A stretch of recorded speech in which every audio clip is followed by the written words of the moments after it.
ವಂದನೆಗಳು. ಮಹಿಳಾ ದೌರ್ಜನ್ಯ ಎಂಬ ವಿಷಯವನ್ನು ಇಂದು ಪ್ರಸ್ತಾಪಿಸಲಾಗುವುದು. ಮಹಿಳೆ ಅಂದರೆ ಏನು ಅಂತ ಕೇಳಿದ್ರೆ, ಮಹಾಯಿಳೆ, ವಸುಂಧರಾ, ನಾರಿ, ಸ್ತ್ರೀ, ತಾಯಿ, ಅನೇಕ ಹೆಸರಿಂದ ಕರೆಯಲ್ಪಡ್ತಾಳೆ ಈ ತಾಯಿ. ಈ ತಾಯಿಗೆ ಶಕ್ತಿ ಅಂತ ಹೇಳಲಾಗ್ತದೆ. ಶಿವ ಮೊದಲು ತಾನಾಗಿದ್ದ. ಆ ಶಿವನಿಗೆ ಬಹುರೂಪನಾಗಬೇಕನ್ನಿಸ್ತು. ಆಗ ಶಿವ ಏನು ಮಾಡಿಬಿಟ್ಟ, ಬಹುಶಾಯಾಂ ಪ್ರಜಾಯೇತ್, ತನ್ನಷ್ಟಕ್ಕೆ ತಾನೇ ಹೊರಹೊಮ್ಮಿಸಿಕೊಂಡ. ಅವನೊಳ ಒಂದು ಶಕ್ತಿ ಹೊರಬಿಡ್ತು, ಒಬ್ಬನೇ ಆಗಲಿಲ್ಲ. ಆ ಶಕ್ತಿ ಅವನ ಜೊತೆಗೇ ಇರ್ತಕ್ಕಂಥದ್ದು.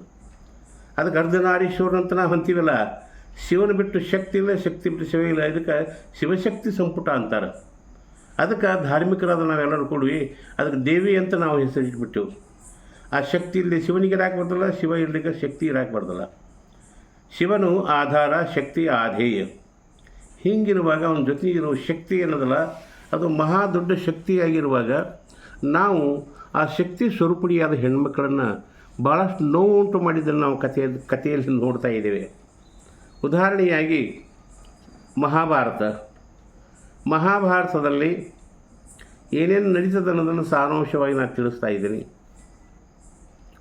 ಮಹಾಭಾರತದಲ್ಲಿ ಕೌರವರು ಪಾಂಡವರಿಗೆ ಪಗಡಿ ಆಟಕ್ಕೆ ಆಹ್ವಾನ ಮಾಡಿದ್ರು. ಅವರು ಒಲ್ಲೆ ಅಂತಂದ್ರೆ ಬರ್ತಿತ್ತು. ಒಬ್ಬರು ಕರೆದಾಗ ಇನ್ನೊಬ್ಬರು ಒಲ್ಲೆ ಅನ್ನಬಾರ್ದು ಅನ್ನೋ ಕಾರಣದಿಂದ ಬಂದರು ಪಗಡಿ ಆಟಕ್ಕೆ.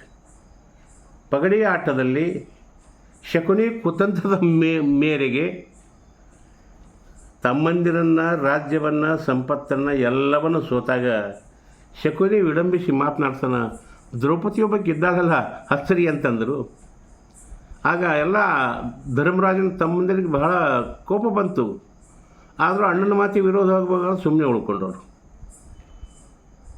ಆ ಆಟದ ಸ್ಪರ್ಧೆಯಲ್ಲಿ ಧರ್ಮರಾಜನು ದ್ರೌಪದಿಯನ್ನು ಆಟಕ್ಕೆ ಹಚ್ಚಿಬಿಟ್ರು. ದ್ರೌಪದಿಯನ್ನು ಸೋತೇ ಬಿಟ್ಟರು. ಆಗ ನಿಜವಾಗಿಯೂ ಈಗ ನಮ್ಮದು ಆಟ ಜಯಶಾಲಿ ಆಯ್ತು ಅಂತ ಕೌರವರೆಲ್ಲ ಉಬ್ಬಿಕೊಂಡಿದ್ದರು. ದುರ್ಯೋಧನ ತನ್ನ ತಮ್ಮನಾದ ದುಶ್ಯಾಸನ ಹೇಳ್ತಾನೆ, ದುಶ್ಯಾಸನ ಹೋಗು, ನನ್ನ ಆಕೆಯನ್ನು ಕರೆಯುತ್ತ. ಆತ ಆಗಲೇ ಹೊರಟು ಬಿಟ್ಟ ದ್ರೌಪದಿನ ಕರೆತರಲಿಕ್ಕೆ.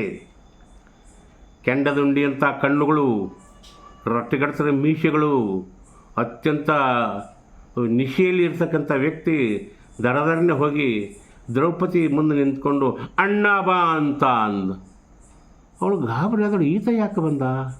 ಅಣ್ಣ ಅಂದರೆ ಯಾ ಅಣ್ಣ ಅಂತ ದ್ರೌಪದಿ ಕೇಳಿದಾಗ, ನನ್ನ ಅಣ್ಣ ದುರ್ಯೋಧನ, ನಿನ್ಗೆ ಕರ್ಕೊಂಬ ಅಂತ ಹೇಳೇನ, ನೀನು ಇಂದಿನಿಂದ ನನ್ನ ಅವಳದು.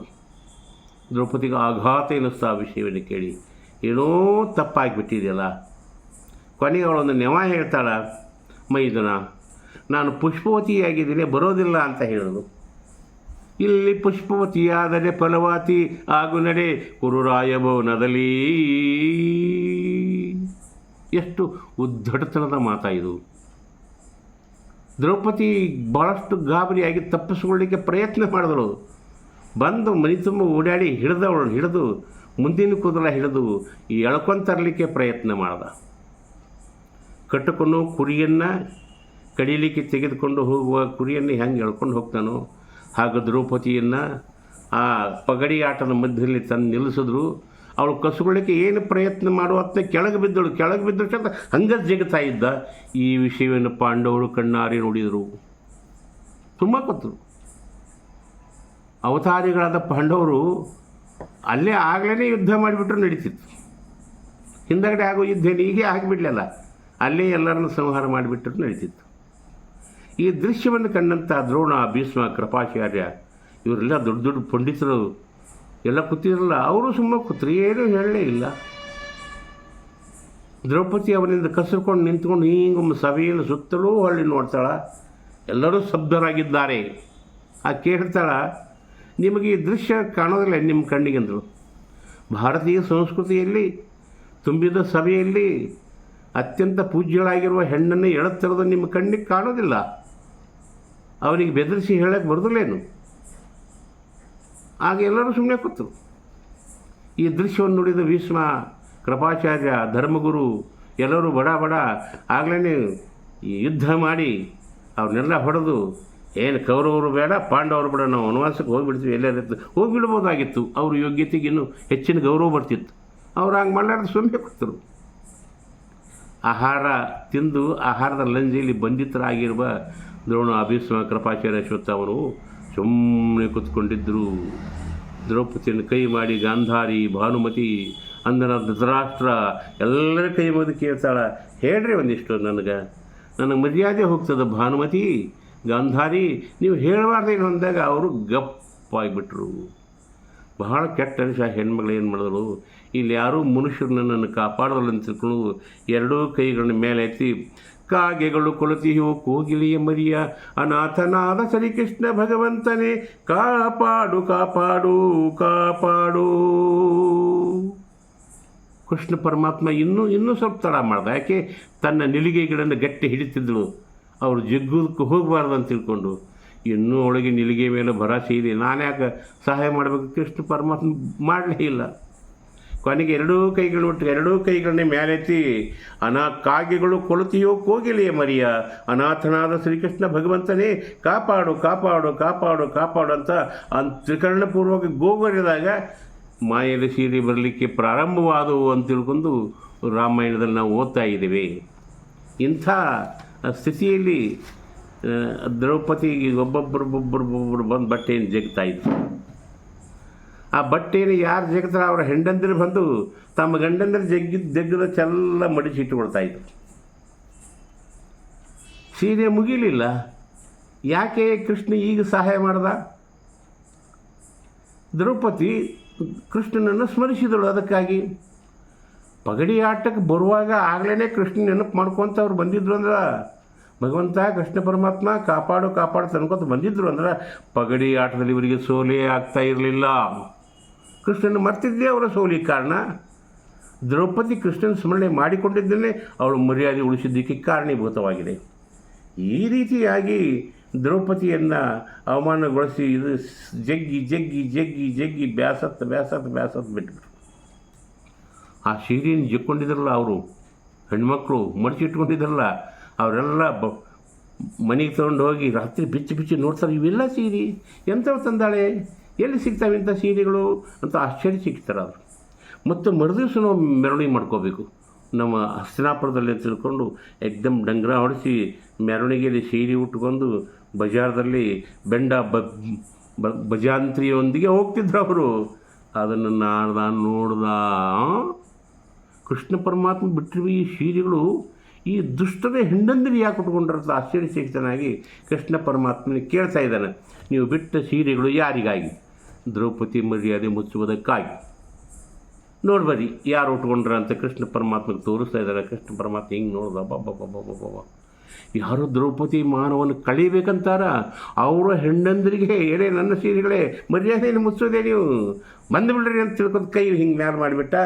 ಎಲ್ಲ ಬಟ್ಟೆಗಳು ಕಿತ್ತುಕೊಂಡು ಮ್ಯಾಲೆ ಹೋಗಿಬಿಟ್ಟು ಎಲ್ಲರೂ ಬತ್ತಲೆಯಾಗಿ ಹೌಹಾರಿ ತಮ್ಮ ಸಿಕ್ಕ ಮನೆಯನ್ನು ಹೊಕ್ಕರು ಅಂತ ಹೇಳ್ತಾರೆ. ಅಂದಾಗ ಇದು ಮಾಡಿದ್ದ ಫಲವನ್ನು ನಾವು ಉಣಬೇಕಾಗ್ತದೆ. ಈ ರೀತಿಯ ದ್ರೌಪದಿ ಆ ಸಭೆಯಲ್ಲಿ ನಿಂತ್ಕೊಂಡು ಹಿಂಗೆ ಅಳ್ತಾಳ. ಅವಳ ಅಳುವಿನ ಗೋಳನ್ನು ಯಾರೂ ಕೇಳುವರಿಲ್ಲ. ಇಂಥ ಎಷ್ಟು ಅಳುವು ಅಂತ ಕೇಳಿದ್ರೆ ದ್ರೌಪದಿ ಅಷ್ಟು ಹತ್ತಟ್ಟು ಈ ನೆಲೆಯೂ ಹತ್ತಿಲ್ಲ.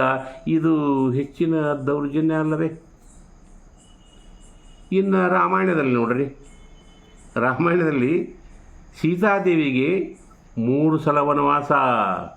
ಒಂದನೇದ್ದು ಪುರುಷೋತ್ತಮ ಶ್ರೀರಾಮನೊಂದಿಗೆ 1 ಸಲ ವನವಾಸ, ಎರಡನೇದ್ದು ರಾವಣ ಎತ್ಕೊಂಡು ಆದ 2ನೇ ವನವಾಸ, ಮೂರನೇದು ಸೀತೆಯನ್ನು ಪರಿತ್ಯಾಗ ಮಾಡಿದ್ರೆ 3ನೇ ವನವಾಸ. ಈ 3 ವನವಾಸದಲ್ಲಿ ಸೀತಾದೇವಿ ಎಷ್ಟು ಜರ್ಜರಿತಲಾಗಿರಬೇಕು ಹೇಳ್ರಿ, ಎಷ್ಟು ಮನಸ್ಸು ನೊಂದಿರಬೇಕು.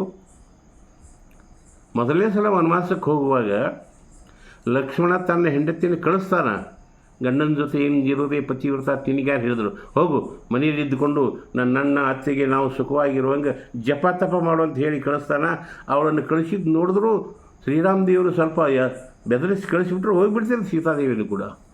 ನನ್ನ ಜೊತೆಯಿಂದ ಇರಲಿ ಅನ್ನೋ ಮೋಹದಿಂದ ಕರ್ಕೊಂಡು ಹೋಗಿದ್ದಕ್ಕಾಗಿ ಎಷ್ಟು ಅನಾಹುತನ ಅನುಭವಿಸಬೇಕಾತ ಹೇಳ್ರಿ. ಕೊನೆಗೆ ಲಂಕಾನಗರದಲ್ಲಿ ಇರುವ ಸೀತೆಯನ್ನು ಯುದ್ಧ ಮಾಡಿ ಭಾಳ ಘನಘೋರ ಯುದ್ಧವನ್ನು ಮಾಡಿದ್ರು. ಸಣ್ಣ ಯುದ್ಧ ಅಲ್ಲ, ಭಯಂಕರ ದೊಡ್ಡ ಯುದ್ಧ, ಮಹಾಸಂಗ್ರಾಮ. ರಾಮನ ಯುದ್ಧಯೋ ರಾವಣ ಯುದ್ಧ. ಅಂಥ ಯುದ್ಧ ಯಾರು ಅಂತ ಕೇಳಿದ್ರೆ ಅವರೇ ಸರಿ ಸಾಟಿ ಅಂತ.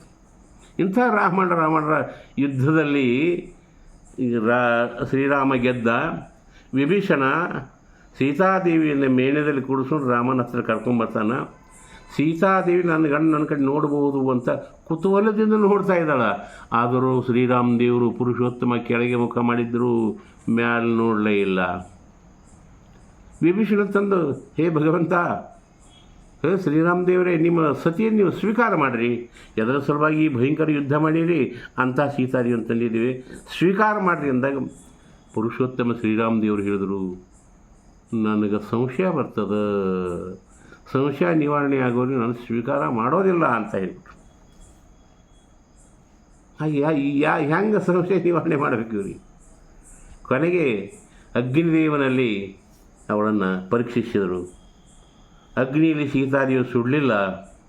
ಅಗ್ನಿಯೇ ಪ್ರತ್ಯಕ್ಷ ಕೇಳಿದ, ಹೇ ಶ್ರೀರಾಮ್, ಅವಳು ಅಗ್ನಿಯಷ್ಟೇ ಪವಿತ್ರ, ಅವಳಲ್ಲಿ ಯಾವ ಕಳಂಕವೂ ಇಲ್ಲ, ಅವಳು ಸ್ವೀಕಾರ ಮಾಡಬಹುದು ಅಂತ ಅಗ್ನಿದೇವ್ ಪ್ರಮಾಣವಾಗಿ ಹೇಳಿಬಿಟ್ರು. ಇದಕ್ಕಿಂತ ಹೆಚ್ಚಿಗೆ ಇನ್ನೇನು ಬೇಕು? ಅಲ್ಲಿ ಕರ್ಕೊಂಡು ಹೋಗಿ ಸೀತೆಯ ಜೊತೆಯಿಂದ ಪ್ರೀತಿಯಿಂದ ಅರಮನೆಯಲ್ಲಿ ಕೂತಿದ್ದರು. ಸೀತಾದೇವಿ ಸ್ವಲ್ಪ ತುಂಬ ಗರ್ಭಿಣಿಯಾಗಿದ್ದರಿಂದ ಆಯಾಸವಾಗಿ ಮಲಗಬೇಕು ಅನ್ನೋದ್ರಾಗ ಶ್ರೀರಾಮದೇವರು ತಮ್ಮ ತೊಡೆ ಮೇಲೆ ಮಲಗಿಸ್ಕೊಂಡ್ರು. ತೊಡೆ ಮೇಲೆ ಮಲಗಿ ಗಂಡನ ಕೈಯನ್ನು ಹಿಡಿದು ಪ್ರೀತಿಯಿಂದ ಮಾತನಾಡ್ತಾಳೆ ಸೀತಾದೇವಿ. ಹೇ ರಘುನಂದನ, ನನ್ನನ್ನು ಇನ್ನೊಂದು ಬಿಟ್ಟು ಅಗಲ್ತೀರೇನು ಅಂತ ಕೇಳಿದ್ರು. ಇಲ್ಲ ಇಲ್ಲ ಇಲ್ಲ ಇಲ್ಲ, ನೀನು ಬಿಟ್ಟು ಇನ್ನು ಎಂದೂ ಅಗಲೋದಿಲ್ಲ ನಾನು. ರಘು, ನಮ್ಮ ಕುಲವಂಶದ ದೇವತೆಯನ್ನು ಮುಟ್ಟಿ ಹೇಳ್ತಾ ಇದ್ದೀನಿ, ನಿನ್ನನ್ನು ಎಂದೆಂದೂ ಇನ್ನು ಅಗಲಿಕ್ಕೆ ಸಾಧ್ಯನೇ ಇಲ್ಲ ಅಂತ ಹೇಳ್ದ. ಸೀತಾದೇವಿ ಆನಂದವಾಗಿ ಮಲ್ಕೊಂಡಾಗ ಅವಳು ಮುಖವನ್ನು ಬಹಳ ಸಂತೋಷ ದೃಷ್ಟಿಕೋನದಿಂದ ನೋಡ್ದ. ಹೇ, ಮಲಗಿದಾಗಲೂ ಎಷ್ಟು ಸುಂದರ ನೀನು. ಈ ಹಂಗೆ ಹೇ ಲಕ್ಷ್ಮೀ ಹಿರಿಯರಮೃತ ನಯನಯೋ ರಸಾವಶ್ಯ ವಪುಷಿ ಬಹುಲಶ್ಚಂದನ ರಸಃ ಅಂತ ಭಾಸ ತನ್ನ ಕಾವ್ಯದಲ್ಲಿ ವರ್ಣನ ಮಾಡ್ತಾ ಇದ್ದ. ನಿನ್ನು ನೋಡುವುದಂದರೆ ಕಣ್ಣಿಗೆ ಅಮೃತ ಹಚ್ಚಿದ ಹಾಗೇ, ನೀನು ಮಾತನಾಡಿದರೆ ಮುತ್ತ ಉದುರಿ ಬೀಳ್ತಾವ, ನೀನು ನನ್ನ ಕೊಳ್ಳೆಗೆ ಬಿದ್ದರೆ ನನಗೆ ಹೂವಿನ ಮಾಲೆಯನ್ನು ಹಾಕಿದಂಗೆ ಆಗ್ತದೆ ಅಂತ ಶ್ರೀರಾಮ ಹೇಳ್ತಾ ಇರುವಾಗ ಅವರ ಹಿಂದೆ ಒಂದು ಸಪ್ಪಳಾತು. ಸಾವಕಾಶವಾಗಿ ನಡೆದು ಬರೋ ವ್ಯಕ್ತಿಯನ್ನು ನೋಡಿದ್ರು. ಆತ ಯಾರಂದ್ರೆ ಗೂಢಚಾರ ಮಹಾರಾಜ್, ನಿಮ್ಮಲ್ಲಿ ಬಂದು ಈ ವಿಷಯದಲ್ಲಿ ಹೇಳ್ಬೋದೇನಿಂದ. ಬಾ ಹೇಳ್ಬಾ ಬಂದು ಕಿವಿಯಲ್ಲಿ ಹೇಳ. ಅಗಸ ಹಿಂಗಂತಾನೆ ಬಿಟ್ಟ ಹೆಂಡತಿಯನ್ನು ಕೊಂಡಾಳಲ್ಲ ಶ್ರೀರಾಮಚಂದ್ರನೇ ಅಂತ ನಿಮ್ಮನ್ನು ವಿಮರ್ಶೆ ಮಾಡಿದಾರ ಅಂತ ಹೇಳೋದು. ಆಗಲೇ ಶ್ರೀರಾಮ ಅಂತ ಪ್ರಜೆಗಳಿಗೆ ಅವಾಗ ಸೀತಾ ಇಲ್ಲಿ ಇರೋದು ಬೇಡಾಗಿದೆ ಅಂದಾಗ ಸೀತೆಯಲ್ಲಿ ಯಾಕೆ ಇಟ್ಕೋಬೇಕು ಅಂತ ನಿರ್ಣಯ ತೊಗೊಂಡೇ ಬಿಟ್ರೆ ಆಗಿಂದಾಗಿ. ತೊಡೆ ಮೇಲಿರುವ ಸೀತೆಯನ್ನು ಮುಖ ನೋಡಿದ್ರೆ ಕಪ್ಪು ಕಾಣಕ್ಕೆ ಶುರು ಮಾಡೋದು. ಬೇಕಾದಾಗ ಸುಂದರ ಕಾಣ್ತಾರೆ, ಬೇಡಾದಾಗ ಕಪ್ಪು ಕಾಣ್ತಾರೆ. ಇದೇ ಸೌಂದರ್ಯ ವಿಮಾಂಶೆ. ಮತ್ತೆ ಸೀತೆಯನ್ನು ಕೆಳಗೆ ಚೆಲ್ಲಿ ಆ ಕಡೆ ಈ ಕಡೆ ಕೈ ಕಟ್ಕೊಂಡು ತಿರುಗಾಡಕತ್ತ. ಏನು ಮಾಡ್ಬೇಕು ತೋರಿಸಲಾದಂಗಾತ, ಏನು ಮಾಡಬೇಕು? ಸೀತೆಗೆ ಪ್ರಮಾಣ ಮಾಡಿ ನಿಂದನ್ನು ಆಗ್ಲೋದಿಲ್ಲ ಅಂತ. ಈಗ ಪ್ರಜೆಗಳು ಹಂಗಂತಾರ. ಸೀತಾದೇವಿ ಇರೋದು ಅವ್ರಿಗೆ ಬೇಡಾಗ್ಯದ, ಏನು ಮಾಡಬೇಕು? ಕೊನೆಗೆ ಆಗಿಂದಾಗೆ ಒಂದು ಮೀಟಿಂಗ್ ಕರೆದು ಎಲ್ಲ ಮಂತ್ರಿಗಳನ್ನ ಕೂಡಿಸಿ ವಿಷಯವನ್ನಿಟ್ಟು ಇದಕ್ಕೆ ಹೆಂಗೆ ಪರಿಹಾರ ಮಾಡಬೇಕಂತ ಒಂದು ಮೀಟಿಂಗ್ ತೊಗೊಂಡ್ಬಿಟ್ರೆ ಅದು ಏನೋ ಆಗ್ತಿತ್ತೇನೋ. ಇವರೊಮ್ಮೆ ದಿಢೀರ್ನೇ ನಿರ್ಣಯ ತೊಳೆದ್ರೆ ಲಕ್ಷ್ಮಣ ಬಂದೇ ಬಿಟ್ಟ. ಹೇ ಲಕ್ಷ್ಮಣ, ರಾಜಾಜ್ಞೆ ಮತ್ತು ರಾಜಾಜ್ಞೆ 3 ಸಲ ಹೇಳ್ದ. ಮಹಾಪ್ರಭು ಹೇಳ್ರಿ, ನೀವು ಏನು ಹೇಳ್ತೀರಿ ಅದನ್ನು ಚಾಚು ತಪ್ಪದೆ ಮಾಡ್ತೀನಿ ಅಂದಾಗ ಸೀತೆಯನ್ನು ಕರ್ಕೊಂಡೊಯ್ದು ಬಿಟ್ವಾ. ಲಕ್ಷ್ಮಣ ಕೈ ಮುಗಿದಂದ, ಹೇ ರಘುನಂದನ್, ತುಂಬ ಗರ್ಭಿಣಿಗಿರ ಅತ್ತಿಗೆಯನ್ನು ಮಿಥಿಲೆ ರಾಜನ ಹತ್ರ ಬಿಟ್ಟು ಬರಲೆ, ಅಲ್ಲಿ ಇರ್ತಾರಲ್ಲ ಆರಾಮಂತ. ಇಲ್ಲ, ಅಲ್ಲಿರಂಗಿಲ್ಲ, ಅವಳನ್ನು ಗೊಂಡಾರಣ್ಯದಲ್ಲಿ ಒಯ್ದು ಬಿಟ್ಟು ಬರಬೇಕು. ಯಾಕಂದರೆ ಮಿಥಿಲೆಯಲ್ಲಿ ಬಿಟ್ಟರೆ ಬಹಳ ಒಳ್ಳೇದಾಗ್ತಿತ್ತಲ್ಲ. ಹಾಗೆ ಲಕ್ಷ್ಮಣ ಆಜ್ಞೆ ಅಂದ ಅವನು. ಅಣ್ಣ, ನನಗೆ ನೀನು ರಾಜ್ಯದಿಂದ ಹೊರಗೆ ಹಾಕು, ಬೇಕಾದ್ರೆ ಮರಣದಂಡನೆ ಕೊಡು, ಅದನ್ನು ಸ್ವೀಕಾರ ಮಾಡ್ತೀನಿ. ಅತ್ತಿಗೆಯನ್ನು ಹೊರಗೆ ಬಿಟ್ಟು ಬರ್ಲಿಕ್ಕೆ ನಾ ಎಂದೂ ತಯಾರಿಲ್ಲ ಅಂತ ಲಕ್ಷ್ಮಣ ಹೇಳ್ಬೋದಾಗಿತ್ತು, ಹೇಳಿಲ್ಲ. ಯಾಕೆ? ಸ್ತ್ರೀ ಅಂದರೆ ಕನಿಷ್ಠ ಅಂತ ಅವ್ರ ದೃಷ್ಟಿಕೋನದಲ್ಲಿ ಬಿಟ್ಟು ಬರೋಕ್ಕೆ ತಯಾರೇ ಆಗಿಂದ. ಬರೋದ್ರ 3 ಗಂಟೆ ಆಗಿತ್ತು, ಮಧ್ಯಾಹ್ನ 3ಕ್ಕೆ. ಅವಳೆದ್ದು ಮುಖ ಒರೆಸೋದು ಕೂತಿರುವಾಗ ಲಕ್ಷ್ಮಣ ಅಂದ, ಅತ್ತಿಗೆ ಏನು ಲಕ್ಷ್ಮಣ ಅಂದಳು, ಅಲ್ಲಿ ಅರಣ್ಯಕ್ಕೆ ಹೋಗೋದದ, ಹಿಂದಿನ ಕಾಲದಲ್ಲಿ ವನವಾಸಕ್ಕೆ ಹೋದಾಗ ಋಷಿ ಪತ್ನಿಯರನ್ನು ಋಷಿ ಜನರನ್ನು ಆಟ ಆಡೋದು, ಯಜ್ಞ ನೋಡೋದು, ಹಣ್ಣು ಹಂಪಲು ತಿನ್ನೋದು, ಏನು ಕಾಲ ಕಳೀತಿದ್ದೆಲ್ಲ ಅದನ್ನು ನೋಡ್ಲಿಕ್ಕೆ ಮತ್ತೆ ಹೋಗೋದು ಅದೊಂದು. ಅಯ್ಯೋ ಭಾಳ ಸಂತೋಷ. ನಡೀತು ಮುಖ ತೊಳ್ಕೊಂಡು ಬಂದು ರಥದ ಕೊತ್ತೇ ಬಿಟ್ಟಳು. ಕೇಳ್ತಾಳ, ಲಕ್ಷ್ಮಣ ನಿಮ್ಮ ಅಣ್ಣ ಬರೋದಿಲ್ಲೇನು? ಇಲ್ಲ ಬರ್ತಾರೆ ಕುಂತವನೇ ಕಣ್ಣು ಮುಚ್ಚಿ ಕಣ್ಣು ತೆರೆದಾಗ ಧೂಳು ಎಬ್ಬಸ್ಕೊತ ಹೋಗೇ ಬಿಡ್ತಂಗೆ. ಲಕ್ಷ್ಮಣ ನಿಮ್ಮ ಅಣ್ಣ ಯಾಕೆ ಬರಲಿಲ್ಲ? ಬರೀ ಹ್ಞೂ ಅಂತ ನೀನು ಸರಿಯಾದ ಉತ್ತರ ಹೇಳಿಲ್ಲ. ಭಯಂಕರ ಗೊಂಡಾರಣ್ಯದ ಮಧ್ಯೆ ರಥ ತರವಿ ಅತ್ತಿಗೆ ಕೆಳಗಿಳಿಬೇಕು. ಯಾಕೆ ಲಕ್ಷ್ಮಣ? ರಾಜಾಜ್ಞೆ. ಶಿಡ್ಲು ಬಡ್ದಂಗ ಸೀತಾದೇವಿಗೆ ನಾನು ಏನು ಮಾಡಿದ್ದೀನಿ, ಎದಕ್ಕಾಗಿ ಇಷ್ಟು ಶಿಕ್ಷೆ ನನಗೆ ಅಂತ ಕೆಳಗಿಳಿದು ಮುಖ ಒರೆಸ್ಕೊಂಡು ಹಿಂಗೆ ಮ್ಯಾಕ್ ನೋಡಿದಾಗ ರಥ ಮರಿಯಾಗಿಬಿಟ್ಟಿತ್ತು. ಹೋಗಿಬಿಟ್ಟಿದ್ದೆ ನಾವು ಮತ್ತು ಆಗಿಲ್ಲ. ಸೀತಾದೇವಿ ಮೂರ್ಛಿತರಾಗಿ ಬಿದ್ದಿದ್ರು. ಸೀತಾದೇವಿ ಎಂಥ ಕಣ್ಣು ಕಟ್ಟಿ ತಂದು ಬಿಟ್ಟಿಲ್ವಾ? ಮೂರ್ಛಿತರಾಗಿ ಬಿದ್ದಾಗ ಆನೆ ಬಂತು, ಮುಖಕ್ಕೆ ನೀರು ಸಿಂಬಿಡಿಸಿ ಎತ್ತರ ಮಾಡ್ತು. ನವಿಲು ಬಂತು, ತನ್ನ ಗರಿಗಳಿಂದ ಗಾಳಿ ಬೀಸ್ತು. ಮಂಗ ಬಂತು, ಕೆಲವು ಹಣ್ಣುಗಳು ತಂದು ಸೀತಾದೇವಿ ತಿನ್ನಲಿಕ್ಕೆ ಕೊಟ್ಟಿತು. ಸೀತಾ ದುಃಖದಲ್ಲಿ ಪ್ರಕೃತಿಯೇ ಪಾಲ್ಗೊಂಡಿತೆ ವಿನಃ ಅವಳ ಪತಿಯಾಗಿರುವವರು, ಮೈದನ ಆಗಿರುವವರು ಅಷ್ಟು ಬೆಲೆ ಕೊಡಲಿಲ್ಲ ಅನ್ನೋದು ಸ್ಪಷ್ಟ ಅಲ್ಲ ಇಲ್ಲಿ. ಅವ್ರಿಗೆ ಪ್ರಜೆಗಳೇ ಮುಖ್ಯ ಆದರೆ ವಿನಃ ತನ್ನ ಧರ್ಮಪತ್ನಿಯಾದ ಸೀತಾದೇವಿ ಸ್ಥಿತಿಗತಿಯನ್ನು ತಿಳ್ಕೊಳ್ಳಿಲ್ಲ. ಅಗ್ನಿದೇವ ಸಾಕ್ಷಿಯಾಗಿ ಅವಳ ಪವಿತ್ರತೆ ಬಗ್ಗೆ ಇನ್ನೇನು ಸಂಶಯ ಅಲ್ಲಿ. ಹೀಗೆಲ್ಲ ನೋಡ್ಕೊಂಡಾಗ ಗೋಳ ಅವಳು ಗೋಳಾಡ್ತಾ ಇದ್ದಲ್ಲ, ಆ ಕಡೆ ದ್ರೌಪದಿನ ಗೋಳಾಡ್ತಾ ಇದ್ದಾರ. ಇವರಿಬ್ಬರು ಗೋಳು ಹಂಗೆ ನೋಡ್ರಿ. ಸಮಸ್ತ ನಾರಿಯರು ಗೋಳನ ಪ್ರತಿನಿಧಿ ಇವಳು. ಹೆಣ್ಣಾಗಿ ಹುಟ್ಟೋಕ್ಕಿಂತ ಮಣ್ಣಾಗಿ ಹುಟ್ಟಿದರೆ ಮಣ್ಣಿನ ಮೇಲೆ ಮರವಾಗಿ ನಾನು ಬಂದವರಿಗೆಲ್ಲ ನೆರಳಾಗುತ್ತಿದ್ದೆ. ಹೆಣ್ಣಾದ ತಾಪ ಇದು ಯಾವ ಶ್ರಾಪ, ಬಿರುಗಾಳಿಯ ದೀಪ